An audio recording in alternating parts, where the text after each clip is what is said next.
সকালবেলা ঘুম থেকে উঠতে হবে। সূর্য ওঠার আগে যারা পৃথিবী চালায় ওরা দেখেন কেউ ঘুম সূর্যের পরে, সূর্য ওঠার পরে ঘুম থেকে উঠছে কিনা, কাউকে দেখবেন না। আই চ্যালেঞ্জ ইউ, কাউকে দেখবেন না। সকালবেলা ঘুম থেকে উঠতে হবে যদি পৃথিবী নিয়ন্ত্রণ করতে হয়। যখন গোটা পৃথিবী সচল হওয়ার আগে যদি আপনার কাজ অর্ধেক না হয়ে যায় তাহলে আপনি করবেন কি? আমি এরকম মিশরে এমন একজন আলেমের কথা জানি যিনি 6টা সকাল ভোর 4টা থেকে 8টা পর্যন্ত এতটুকু সময় তিনি ইবাদত করতেন, কোরআন তেলাওয়াত করতেন এবং লিখতেন। এর মধ্যে তিনি ফিকহের উপর 20 খণ্ডের একটা কি এনসাইক্লোপিডিয়া লিখেছেন এবং তাফসীর বিশাল গ্রন্থ লিখে ফেলেছেন। সকালের কাজের মধ্যে কি বারাকা, রাসূলুল্লাহ কি দোয়া করেন, আল্লাহুম্মা বারিক লি উম্মতি ফি বুকুরিহা, এ আল্লাহ আমার উম্মর সকালে বেলা বরকত দান করুন। আপনি সকালে বারাকা আপনি দান করুন। সকালের কাজে যে বারাকা, সকাল কাজ করুন। রাতে আর্লি ঘুমিয়ে পড়ুন, অথবা রাতে কমও যদি আপনি ঘুমান। ইয়াং পোলাবেন, আপনার কেন এত ঘুমাতে হবে? কি আপনার শরীরে আপনি 4-5 ঘন্টার বেশি ঘুমানোর প্রয়োজন কি? আপনি তাহলে কাম করবেন কি? আর কবরে যেয়ে করবেন কি? কবরে গিয়ে করবেন কি? কবরে তো ঘুমাবে নাকি? মান বাআসানা মিন মারকাদিনা, আমাদের ঘুম থেকে কে জাগাইলো? সূরা ইয়াসিন আছে না, মান বাআসানা মিন মারকাদিনা হাযা মা ওয়াদাল রহমান ওয়া সাদাকাল মুরসালুন। আল্লাহ যা বলছেন এবং নবীরা যা বলছে এটা তাই। একদল লোক ঘুমাবে বটে, তো আপনার যদি দিনদার আল্লাহ ওয়ালা তো এখানে ঘুমাবেন, সমস্যা কি? তো ঘুমের জন্য কবরটারে রেখে দেন, দুনিয়াতে কাজ করেন। দুনিয়াতে আপনি ঘুমের জন্য আসেন নাই। ফামশু ফি মানাকিবিহা ওয়া কুলু মির রিজকি, তোরাও এবং তুমি কি করো? রিজিক অন্বেষণ করো। এটা করতে হবে, দুনিয়ার কাজ করতে হবে। সকালে early to bed and early to rise makes a man healthy, wealthy and wise. জ্ঞানী হতে হলে আর্লি ঘুম থেকে উঠতে হবে। রাসূল সাল্লাল্লাহু আলাইহি ওয়াসাল্লাম তার মেয়ের বলছেন, মা উঠো, তুমি এবং ফাশহাদি রিজকা রাব্বিক, তুমি উঠো এবং দেখো আল্লাহ রিজিক ডিস্ট্রিবিউশন করতেছেন। এই সময় তুমি যদি রিজিক না পাও তাহলে তুমি রিজিকের সংকটে থাকবা। আর্লি ঘুম থেকে উঠেন, আর্লি ঘুম থেকে উঠে কাজ করুন। আমি যেই দিন, এমন আজকের কথা আমি বলি, সকাল থেকে আমি যতটুকু কাজ করেছি, মধ্যখানে শুধু আধা ঘন্টা এর মধ্যে আমি একটু শুয়েছিলাম, ঘুমাতে পারি না কারণ এখানে আসতে হবে। এর মধ্যে আমি যা কাজ করেছি প্রায় ধরেন 3-4 দিনের কাজ করেছি আল্লাহ। এ সকালে 2-3 ঘন্টা এতটুকু কাজ করার সময় এটা করতে হবে। সকালে রাসূল সাল্লাল্লাহু আলাইহি ওয়াসাল্লাম এই হাদিস যে সাহাবী বর্ণনা করেছেন, তিনি বলতেন রাসূল যেহেতু বলেছে আল্লাহ সকালের মধ্যে বরকত দিয়েছেন, আমি কি করতাম, উনি ব্যবসা করতেন, আমার লোকগুলোরে আমি বাজারে পাঠিয়ে দিতাম যখন কোনো লোক বাজারে নাই, আমি ওই সময় পাঠিয়ে দিতাম। আমি বলছি যে রাসূল যেহেতু বলছে তোমরা আগে বাজারে যাবে, সকালবেলা ভোরে ফজরের পর পরে সব বাজারে চলে গেছে। অন্য লোকেরা যখন বাজারে যাইতো জিনিস নিয়ে, তখন তারা বাজার থেকে চলে আসতো, এর মধ্যে সব বিক্রি শেষ।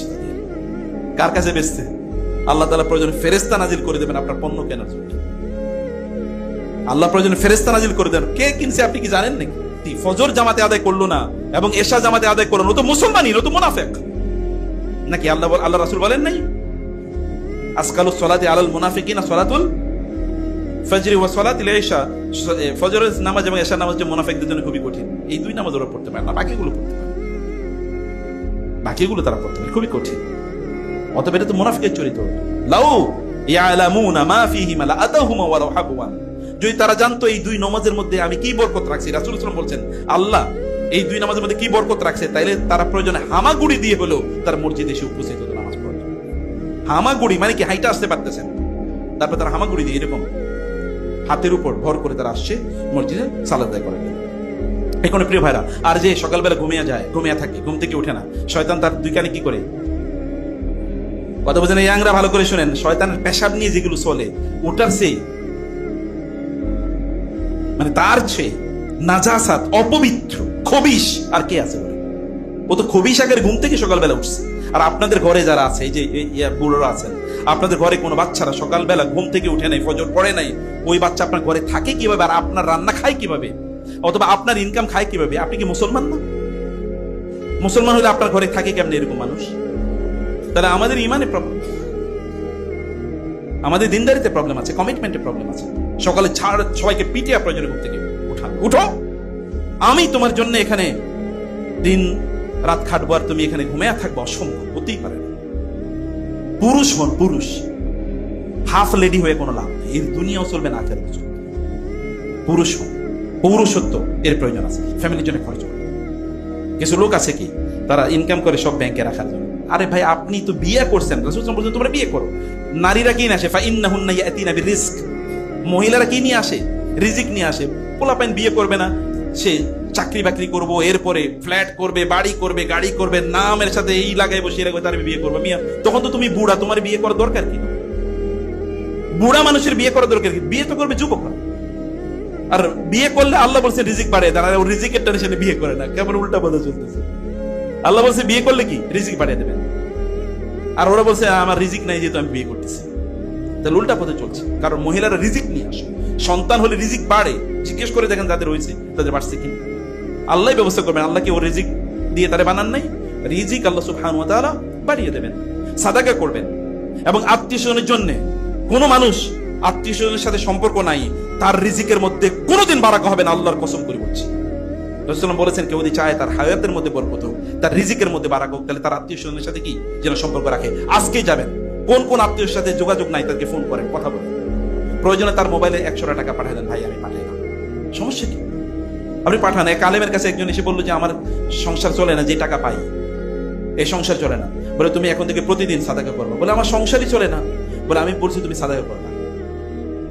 উনি 1 মাস পরে এসে দেখে বললেন, এবার হুজুরের সাথে দেখা করছেন, বলে যে আমার যে রিজিক কোত্থেকে বাড়ছে আমি তো জানি না, আমি তো টাকা দিতেছি কিন্তু টাকা বাড়লো কোত্থেকে? বাড়ানো মালিককে। কেউ যদি দেয় তাহলে আল্লাহ বলছেন না যে আমি 700 গুণ বাড়িয়ে দিই? সূরা বাকারে বলছেন না, মাসাল্লাযিনা ইউনফিকুনা আমওয়ালাহুম, দান করেন, আত্মীয়স্বজনের সাথে যোগাযোগ রাখেন। আত্মীয়স্বজন আমি আমার স্বাস্থ্য বাইরে দেখতে পারি না, কাজিনদেরকে দেখতে পারি না, ভাইরা আমার সাথে খারাপ আচরণ করছে, মা আমার সাথে খারাপ আচরণ করছে, বাবা আমার সাথে খারাপ আচরণ করছে, আমাকে সম্পদ কম দিয়েছে, ভাইরা আমার সাথে গাদ্দারি করছে, এগুলো বলে তাদের সাথে যোগাযোগ রাখেন না। আপনাকে আল্লাহ তাআলা আজীবন এইরকম সংকটের মধ্যে রাখেন। যোগাযোগ করেন, কে কোথায় আছে তাকে ফোন দেন, কথা বলেন, তার জন্য কিছু। কেবলমাত্র ওই হিন্দুদের মতো করে বেড়াইতে যাইবেন না, আইসা খাবেন গিয়ে খাবেন নাকি খেয়ে আসছে, বুঝেন নাই? কেলকাটাতে গেলে দাদা গিয়ে খাবে নাকি খেয়ে আসছো, মানে এখানে খাওয়াবে না। আবার নেওয়ার সময় দাদা তুমি কি খাবা, তাহলে 1 পিস মাংস নিয়ে যাবে, 1 পিস মাছ নিয়ে যাবে। যখন কোথাও যাবেন একটু কিছু হাদিয়া নিয়ে যায়, কিছু দিয়ে আইসে। এগুলো আপনার জন্য বরকতের কারণ, বুঝতে পারছেন? এগুলো বরকত কারণ। অতএব আপনি যদি যত বেশি আপনি দান করবেন, যত বেশি আপনি সাদাকা করবেন, দান এবং সাদাকার কারণে আল্লাহ সুবহানাহু ওয়া তাআলা আপনার রিজিক অনেক অনেক বাড়িয়ে দেবেন। এখন আমাদের ফ্যামিলি লাইফের সবচেয়ে বড় ক্রাইসিস কি জানেন আপনারা? স্বামী স্ত্রীর সাথে কি নাই, বন্ধন নাই। একজন আরেকজনের মনে যেন মহাশত্রু, একজন আরেকজনের কথা শুনলেই মনে যেন এখনই কি মারামারি লেগেছে, মানে বারুদ আগুন জ্বালিয়ে দিচ্ছে। কেউ কারো কথা একটাও নিতে পারে না, এমন ভয়ঙ্কর একটা অবস্থা যাচ্ছে না? অধিকাংশ কি দিন আর কি বেদিন, কি মুসলমান আর কি নামদারি মুসলমান বা খ্রিস্টীয় মুসলমান, কি কোনো পার্থক্য নেই। সবগুলো চরিত্র বাসা বাড়িগুলো এরকম হয়ে গেছে।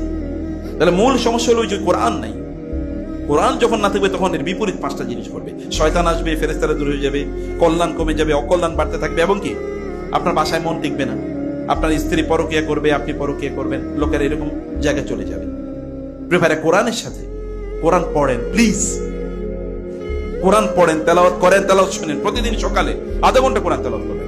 ঘুমের আগে নবীজি সাল্লাল্লাহু আলাইহি সাল্লাম সূরাতুস সাজদা এবং সূরাতুল মুলক সারা তিনি কোনোদিন শুইছেন, ঘুমাইছেন? আপনাদের চেয়ে কি তিনি কম ব্যস্ত না বেশি ব্যস্ত? আপনারা আমার কথা বুঝুন। নবীজি কি আমাদের চেয়ে কম ব্যস্ত না বেশি ব্যস্ত ছিল? তার স্ত্রী ছিল কয়জন? সর্বনিম্ন একসাথে 9 জন। আমরা তো একজন নিয়েই প্রতিদিন প্রায় পাগলা গারদে যাওয়ার মতো অবস্থা হয়ে যায়। আর 9 জন নিয়ে তিনি কেমনে থাকলেন? মহিলারা তো মহিলাই, নারীরা তো নারী। নারীদের মধ্যে কিছু জিনিস আছে স্পেশাল, এটা সবার মধ্যে আছে। এটা আপনার মার মধ্যে আছে, আপনার স্ত্রীর মধ্যে আছে, আপনার বোনের মধ্যে আছে, আপনার মেয়ের মধ্যে আছে, সবার মধ্যে। নারী মানি এর মধ্যে আছে। রাসূলের নারীদের মধ্যে কিছু ছিল এরকম রাদিয়াল্লাহু তাআলা আনহুম, যদি তারা আমাদের মা, গোটা মুসলিম উম্মার মা, তারা নারী হওয়ার কারণে কিছু জিনিস ছিল। যেমন রাসূল সাল্লাল্লাহু আলাইহি ওয়াসাল্লাম একবার তো রাগ করে 1 মাস কি গিয়ে মসজিদে থাকলেন না, যেটাকে মানে সাহাবায়ে কেরাম মনে করেছেন রাসূল বুঝি তাদেরকে তালাকি দিয়ে দিয়েছিলেন। ইয়া আইয়ুহান নাবিয়্যু লিমা তুহারিমু, সূরাতুল তাহরিম, লিমা তুহারিমু মা আহাল্লাল্লাহু লাক তাবতাগি মারদাতা আজওয়াজিক আল্লাহু গফুরুর রহিম। এই সূরা আল্লাহ তাআলা নাযিল করে দিয়েছেন ওই প্রেক্ষাপটে। তো আপনারা তাইলে তারপরও শান্তি, কি শান্তি? এরপরও তার স্ত্রীর সাথে তার রিলেশনের লেভেল কি? সুবহানাল্লাহ। কেউ একজন এসে রাসূল সাল্লাল্লাহু আলাইহি ওয়াসাল্লামকে জিজ্ঞেস করলেন, ইয়া রাসূল আমাকে নসিহত করুন, আমি কি করব? তিনি বললেন 1 নম্বর সিদকুল হাদিস ওয়া হিফজুল আমানা, তুমি সত্য কথা বলবা এবং আমানত রক্ষা করবে। তিনি বললেন আমার আরো কিছু নসিহত দেন। তিনি বললেন তাহলে তোমাকে আরো দুটো কাজ করার কথা বলি, তাহলে সালাতুল ফিল লাইল ওয়াস সিয়াম, সালাতুল লাইল ওয়াস সিয়ামুল হাওয়াজির, তুমি রাতের বেলা রাতের নামাজ আদায় করবে, মানে তাহাজ্জুদ করবে, এবং খুবই গরমের দিনে রোজা রাখবে। তিনি বললেন ইয়া রাসূল আমাকে আরো কিছু নসিহত দেন। তিনি বললেন কাসরাতুল যিকর ওয়াস সালাতু আলাইয়া ফা ইন্নাহা তানফি আল ফাকর, তুমি বেশি বেশি আল্লাহ জিকির করবা, আমার উপর বেশি বেশি দুরূদ পড়বা, তাইলে আল্লাহ তাআলা তোমার দারিদ্র্য দূর করে দেবেন। রাসূলের উপর দরুদ পড়লে আল্লাহ তাআলা দারিদ্র দূর করে দেন। উবাই ইবনে কাব বলেন, ইয়া রাসূলুল্লাহ, আমি যে দোয়া করি, দোয়ার মধ্যে আমার সময়ের, আল্লাহ তুমি আমার এটা দাও এটা দাও, এর মধ্যে 4/1 সময় শুধু আপনার উপর দরুদ পড়ি। বলে ভালো, যদি বাড়াও তাহলে তোমার জন্য আরো ভালো। বলে ইয়া রাসূলুল্লাহ, তাহলে আমার সময়ের 3/1 দোয়া যে করি, দোয়ার 3/1 শুধু দরুদ পড়বো। বলে ভালো, যদি বাড়াও তাহলে আরো ভালো। বলে তাইলে অর্ধেক করবো। বলে ভালো, যদি বাড়াও আরো ভালো। বলে তাইলে আমার দোয়ার মধ্যে আমি দোয়া যখন করব তখন শুধু দুরূদ পড়বো, আর কিচ্ছু বলবো না ইয়া রাসূলুল্লাহ। তিনি বলবেন, তাইলে তুমি যদি করো, তাহলে তুমি যত বাড়িয়ে দেবে আল্লাহ তাআলা তোমার রিজিক আরো তত বাড়িয়ে দেবে, তোমার টেনশন দূর করে দেবেন, তোমার গুনাহগুলো আল্লাহ ক্ষমা করে দেবেন। কারণ কি হাদিসে এসে রাসূলুল্লাহ বলেছেন, কেউ যদি দুরূদ পড়ে একবার, তাহলে আল্লাহ তাআলা তাকে কয়টা রহম দেন? 10টা রহম দেন। তাহলে আপনি বললেন একবার, আল্লাহকে একবার চাইলেন, আল্লাহ তাআলা 10 গুণ আপনাকে দিবেন। কি পরিমাণ হইতে পারে? তাহলে দুরূদ পড়লেই তো যথেষ্ট। কিন্তু পড়তে হবে তো নাকি? এক লোকের তার 500 দিরহাম, তার হঠাৎ করে বড় বিপদ হয়েছে। এখন সে 500 দিরহাম দিনার, তৎকালীন গোল্ড কয়েন, সে একজনের কাছ থেকে ধার নিয়েছে, এক মার্চেন্ট ব্যবসায়ীর কাছে। কিন্তু পরে এটা তাকে ফেরত দেবে, আর ফেরত দিতে পারছে না। এখন ওই ব্যবসায়ী তারা ধরে নিয়ে গেছে কাজী বিচারকের কাছে। বিচারক বলছে, তুমি দিলা না কেন? বলে, আমি তো দিতে পারিনি, আসলে এই প্রবলেম ছিল। না, তুমি দিতে হবে, তুমি তো ওয়াদা দিছো, কবে দিবা বলো, ওয়াদা দাও। বলে, আগামীকাল দেবো। তো তুমি যে আগামীকাল এটা দিবা, তোমার খুঁজে পাবে কি? গ্যারান্টর দেও। বলে, আমি কাকে পাবো? আমি তো কোনো গ্যারান্টর নাই। বলে, গ্যারান্টর না দিলে তো মানতে পারি না। তুমি যে আগামীকাল আসবে এটার গ্যারান্টি, গ্যারান্টর লাগবে, একজন তোমার জামিন জিম্মাদার হবে। বলে, আমি আল্লাহ রাসূলের জিম্মাদার বানালাম। বলে, রাসূল তুমি জিম্মাদার বানালাম মানে? এটা অবাক করার কথা। আমি রাসূলের জিম্মাদার, তো রাসূল জিম্মাদার কিভাবে হলো, কিভাবে হবে? বলে, আমি রাসূলকে জিম্মাদার বানালাম এবং আমি বললাম, হে আল্লাহ, আমি তোমার রাসূলের জিম্মাদার বানাইছি, আমি যে আগামীকাল না আসি তাহলে তোমার রাসূলের উম্মতের খাতা থেকে আমার নাম খারিজ করে দিও। তিনি যখন এই কথা বলছেন, বিচারক একটু মুক্ত, এত বড় কথা বলছে, আচ্ছা ঠিক আছে যাও। আর এরপর আর কি বলবো? বিচারক তাকে পাঠিয়ে দিয়েছে। তিনি গিয়ে তার স্ত্রীর বললেন, যে অবস্থাতেই আমি আর রাসূলের জিম্মাদার বানিয়ে আসছি। বলে, যে রাসূলের জিম্মাদার বানাইছে, তাহলে তো রাসূলের টেনশন, আমাদের টেনশন, এটা রাসূলের টেনশন। তাহলে চলো আমরা আজকে সারা রাত কেবল দুরূদ পড়বো, আর কিচ্ছু করবো না। যেহেতু রাসূলের জিম্মাদার বানাইছে, এবার তার উপর দুরূদ পড়তে থাকবে। সারা রাত তারা দুরূদ পড়লো, দুরূদ পড়তে গিয়ে একটু হালকা ঝিমিয়ে ঘুমায় পড়েছে। এর মধ্যে দেখলো রাসূল সাল্লাল্লাহু আলাইহি ওয়াসাল্লাম তাকে বলছেন যে, তুমি যাও এখানকার যে গভর্নরের কাছে গিয়ে বলবা যে তোমার যেন 500 দিনার দেয়। তিনি বলছেন, আমি তাকে জিজ্ঞেস করলাম, ইয়া রাসূলুল্লাহ, আমি কেমনে গিয়ে তারে বলবো? সে এটার প্রমাণ কি? বলে, তুমি তাকে গিয়ে বলবা যে প্রতি রাতে সে আমার উপর 1000 বার দুরূদ পড়ে আমার জন্য, কিন্তু সে গত রাতে পড়ে না, এটার কাফারা দেবে 500 দিনার। তিনি গেছেন, এবার গিয়ে এবার ইয়ের সাথে দেখা করেছেন, গভর্নরের সাথে। গভর্নর তাকে দেখার পরে বলল যে, এই আপনার কথাই তো আমার বলছে, আমি তো গত রাতে একটা ভুল করছিলাম। রাসূল সাল্লাল্লাহু আমাকে বলছেন আপনাকে যেন আমি 2500 দিনার দিই, 2500 দিনার। আমি যে ভুল করছি এটা যেন 2500 দিনার দিই। আসেন আসেন, আপনি 2500 দিনার দিয়ে দেবেন। এই 2500 দিনার আইসে 500 দিনারের জন্য, উনি 2500 দিনার নিয়ে অলরেডি চলে যাচ্ছে। এবার কাজীর কাছে গেছে। কাজীর কাছে যাওয়ার পরে কাজী বলল যে, ভাই তুমি তো বড় একটা বিপদ ঘটেছে, আমি তো গত রাতে স্বপ্নে দেখছি রাসূল সাল্লাল্লাহু আলাইহি ওয়াসাল্লামের, অতএব আমি তোমার দিনার নিতে পারবো না, আমি তোমার পক্ষে ওই লোকের দিনারটা দিয়ে দেব। এখন ওই লোকে এই সময় যে পাওনাদার, সেই সময় ঢুকছে। সে ঢুকার পরে যখন আসলে এরকম আলোচনা করে, পরে ঘটনা এরকম করছে, আমি তার দিনার নেবই না, বরং আমি তার এক্সট্রা আরো 500 দিনার দিয়ে দিলাম। এবার কত হয়েছে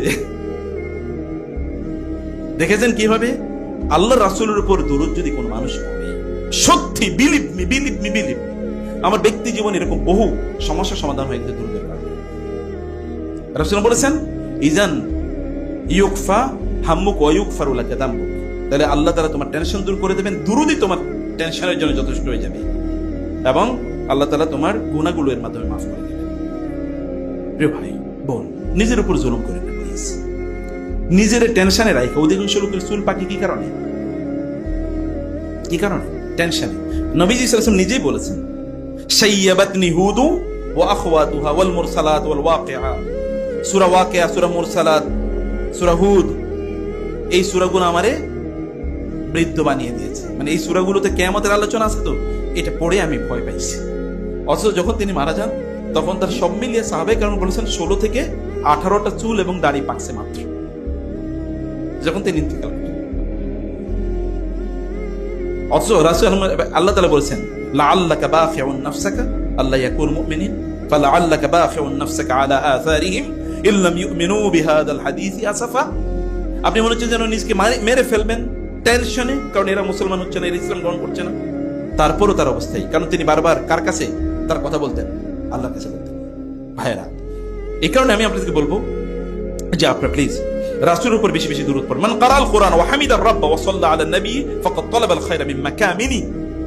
একটা বর্ণনা আছে, এরকম দুর্বল একটা বর্ণনা আছে, কেউ যদি আল্লাহর প্রশংসা করে, কোরআন তেলাওয়াত করে, রাসূলের উপর দুরূদ পড়ে, তাইলে সে মূলত সম্পদগুলো যেই জায়গায়, যেই মানে গুপ্ত ধন, যেই খাজানাগুলো, অর্থাৎ যেই ট্রেজারিতে এই সম্পদগুলো প্রিজার্ভ করা আছে, সংরক্ষণ করা আছে, ওই জায়গা থেকে সেই মূলত এবার আহরণ করতেছে তার মতো করে, যা চাইতেছে ওইখান থেকে নিচ্ছে।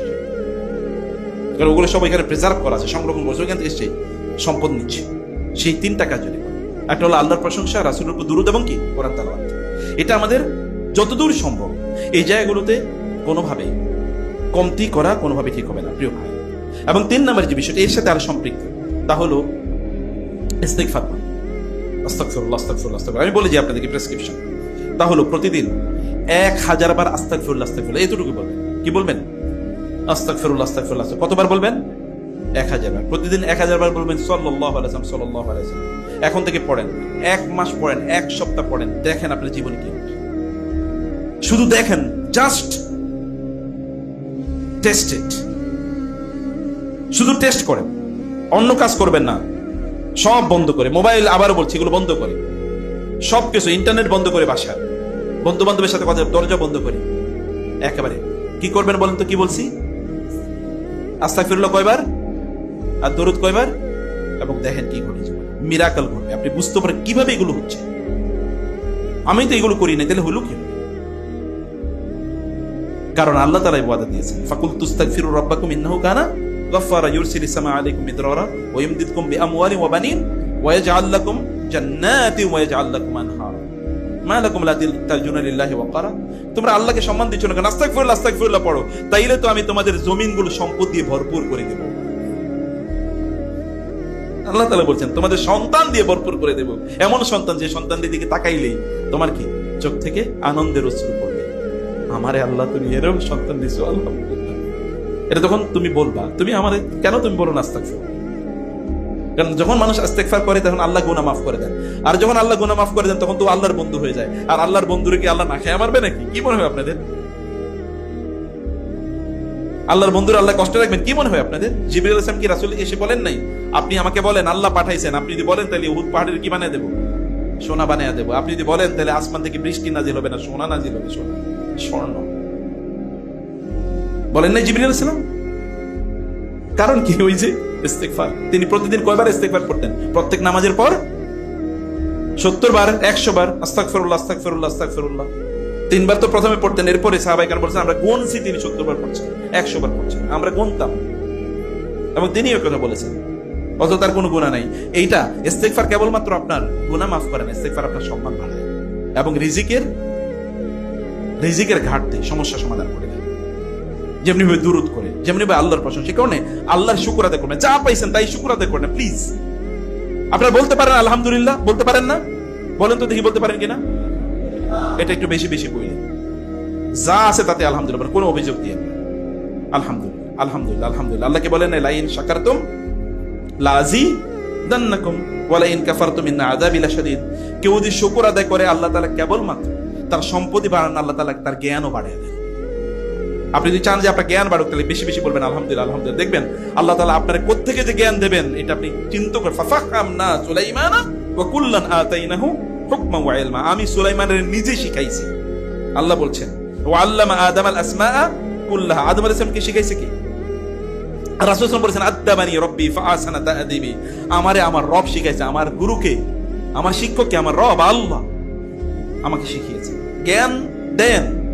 খিদর আলাইহিস সালামকে জ্ঞান কে দিয়েছেন? আল্লাহ করেছে। ওই সূরা আছে না, সূরা কাহফে, ফাওয়াজাদা আবদাম মিন ইবাদিনা আতাইনাহু রাহমাতাম মিন ইনদিনা ওয়া আল্লামনাহু মিন লাদুন্না ইলমা। আমি তারে শিখিয়েছি। আল্লাহ বলছেন। তাহলে জ্ঞান দেওয়ার মালিক কে? জ্ঞানের মালিক কে? তিনি। জ্ঞান দেনও তিনি। তিনি আপনাকে, আপনি শুকর আদায় করেন, দেখেন তিনি আপনাকে কিভাবে জ্ঞান বাড়ায়। বলেন আলহামদুলিল্লাহ, আলহামদুলিল্লাহ, আলহামদুলিল্লাহ বলতে থাকেন। আল্লাহ সুবহানাহু ওয়া তাআলাকে ফাঁকি দেয়া যায় না।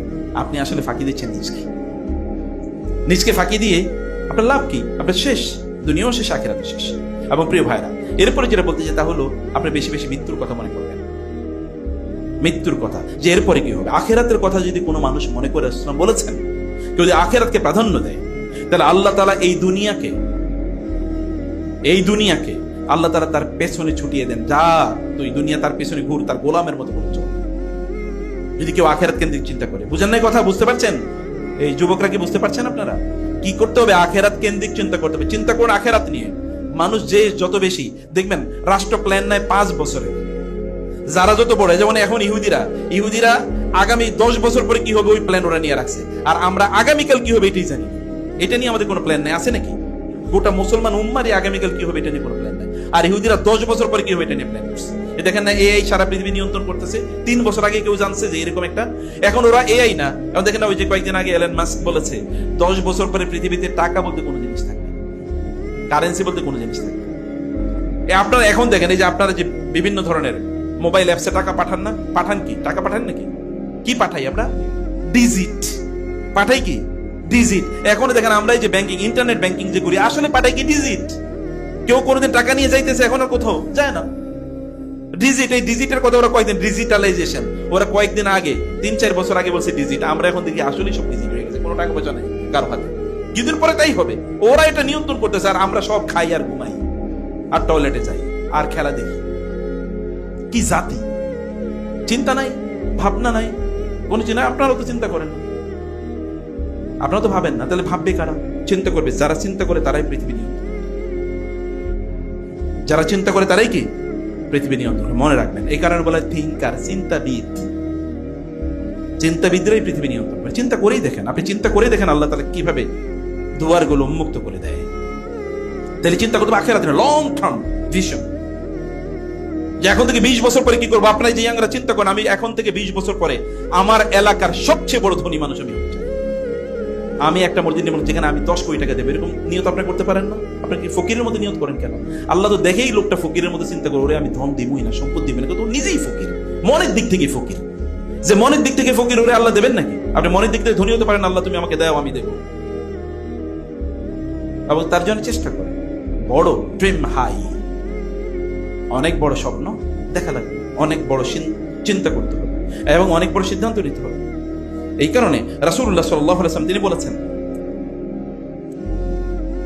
আখিরাত কেন্দ্রিক কেউ যদি চিন্তা করে, আল্লাহ তাআলা সম্পদ, তার সব কাজগুলো আল্লাহ গুছিয়ে দেন। জাআলাল্লাহু গিনাহু ফি কলবি, আল্লাহ তাআলা তার অন্তরকে ধনী বানিয়ে দেন। ফলে সে অন্তরের দিক থেকে, প্ল্যানের দিক থেকে, পরিকল্পনার দিক থেকে, চিন্তা চেতনার দিক থেকে সে কি হয়? বুদ্ধিজীবী হয়ে যায়। বুদ্ধিজীবী হওয়ার কারণে আসলে তো বুদ্ধিওয়ালারই পৃথিবী নিয়ন্ত্রণ করে। টাকা পয়সা তো বুদ্ধির কারণে যায়। টাকা পয়সা কি পরিশ্রমের কারণে যায় নাকি? আপনার কথা বুঝেন নাই। টাকা পয়সা কি পরিশ্রমের কারণে যায়? তাহলে জানতো এখানে খেতে কাম করেন তো দেখি 10 ঘন্টা, কয় টাকা পাবেন? 1000 টাকা পাবেন, নাহলে 1000 টাকা পাবেন 10 ঘন্টা কাজ করেন, নাহলে 2000 টাকা পাবেন। তাতে কি আপনি কি 1000 কোটি টাকার মালিক হয়ে যেতে পারবেন না? কেউ দেখেন, কেউ একটা চিন্তা করছে, কোন একটা ইনিশিয়েটিভ নিছে, নিয়ে এখন গোটা পৃথিবী সে চালাচ্ছে না? এখন গুগল দিয়ে আপনি দেখেন গোটা পৃথিবী চলতেছে। ও তো একটা অ্যাপসই বানাইছে। উবার গোটা পৃথিবী চালাচ্ছে, একটা অ্যাপস। এর বাইরে কি এটা বলেন? একটা অ্যাপসই তো নাকি? অ্যাপস বুঝেন তো আপনার? এর বাইরে কি? একটা ফেসবুক, এটা অ্যাপসই তো, এর বাইরে কি? এই যে আপনারা জানেন যে এই যে মানে কি বলে আলিবাবা, একটা অ্যাপসই তো। অথবা যে আপনারা বলেন ওই যে মানে অ্যামাজন, একটা অ্যাপ ছাড়া আর কি? অ্যাপ ছাড়া আর কি? কিন্তু এই অ্যাপসটা দিয়ে সারা পৃথিবী নিয়ন্ত্রণ করতেছে না তারা? এই পাঠাও অ্যাপ ছাড়া কি? কিন্তু ও দেখেন না প্রতিদিন সে কত 100 কোটি টাকা ইনকাম করতেছে। উবার কত 100 কোটি টাকা। আমি এগুলো নাম বললাম, এগুলো পপুলার তো এমনি, আমি কইলেও পপুলার, না কইলেও পপুলার। আপনারা এগুলোর ধনী বানাইতেছে, কিন্তু আপনারা কিছু করবেন, আপনারা কেবলমাত্র ওগুলো দেশ চালাবেন। কিন্তু আপনারা নিজে চিন্তা করুন, ভাবুন যে না, আমার করণীয় কি, বলেন আমি কি করতে পারি।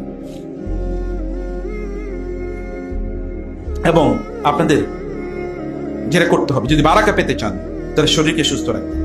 অধিকাংশ মুসলমানই শারীরিকভাবে অসুস্থ, তাই না? অধিকাংশ মুসলমানই কি শারীরিকভাবে অসুস্থ, আর ওরা দেখবেন শারীরিকভাবে কি শক্তিশালী। আর অধিকাংশ অসুস্থ কারণ কি? খাবে হলো হচ্ছে ওই যে ফুটপাতের খাবার, এটাই তার কাছে মজা লাগে। স্ট্রিট ফুড নাম দিছে কি? Street food. আর ওই স্ট্রিট ফুড যে বানাইতেছে, ও যে খাম দিয়ে টয়লেট এবং পেশাব ধইরেই যে খাই বানাইতেছে, এগুলি খায়। এর মধ্যে আল্লাহ তাআলা জমিনের যে উৎপাদন তার জন্য দিয়েছেন, জমিনের আমি তোমার খাও, কুলু মিম্মা আখরাজনা লাকুম মিনাল আরদ, আমি জমিন থেকে তোমাদের জন্য যা উৎপাদন করছি এটা খাও, আল্লাহ বলছেন। আর আপনি খান যে ফ্যাক্টরিতে বানাই, তাহলে আপনি শরীর সুস্থভাবে থাকবেন কি? আপনি সিদ্ধান্ত নেন আমি ফ্যাক্টরির কোনো জিনিস খাবো না। কথা বুঝেন নাই? বলে আপনি আপনার কথা বলে যান, আমরা আমাদের স্টাইলে চলবো নাকি? ফ্যাক্টরি কোনো খাবার খাবেন না, এটা সিদ্ধান্ত নেন। আমি ফ্যাক্টরি কোনো খাবার খাবো না, আমি যে কোনো মাটি থেকে উৎপাদন এগুলো খাবো, কারণ আল্লাহ আপনার মাটির শরীর বানাইছে মাতা আল্লাকুম ওয়া লিআনআমিকুম। আওয়ালাম ইয়ারাউ আন্না নাসুকুল মাআ ইলাল আরদিল জুরজি ফানুখরিজু বিহি যারআন তাকুলু মিনহু আনআমুহুম ওয়া আনফুসুহুম আফালা ইউবসিরুন আফালা ইয়াসমাউন। আল্লাহ বলেছে কি দেখেন আমি আসমান থেকে পানি পাঠাই এবং জমিন বৃষ্টি দিয়ে উর্বর করে দিই, সেখানে ফসল হয়, এই ফসল তাদের জন্য এবং তাদের কি গবাদি পশুর জন্য। ওরা কি শুনে না আমার কথা? আল্লাহ তাআলা বলছেন। প্রিয় ভাইরা, আল্লাহ তুমি আমাদের রিজিকের মধ্যে অনেক বারাকা দাও, আমাদের সকল সংকটগুলো দূর করে দাও এবং আমাদের টেনশনগুলো দূর করে দাও। আমিন। আকুল কওলি হাযা ওয়াস্তাগফিরুল্লাহ লি ওয়া লাকুম ওয়া লিসাইরিল মুসলিমিন ফাস্তাগফিরুহু ইন্নাহু হুয়াল গফুরুর রহিম।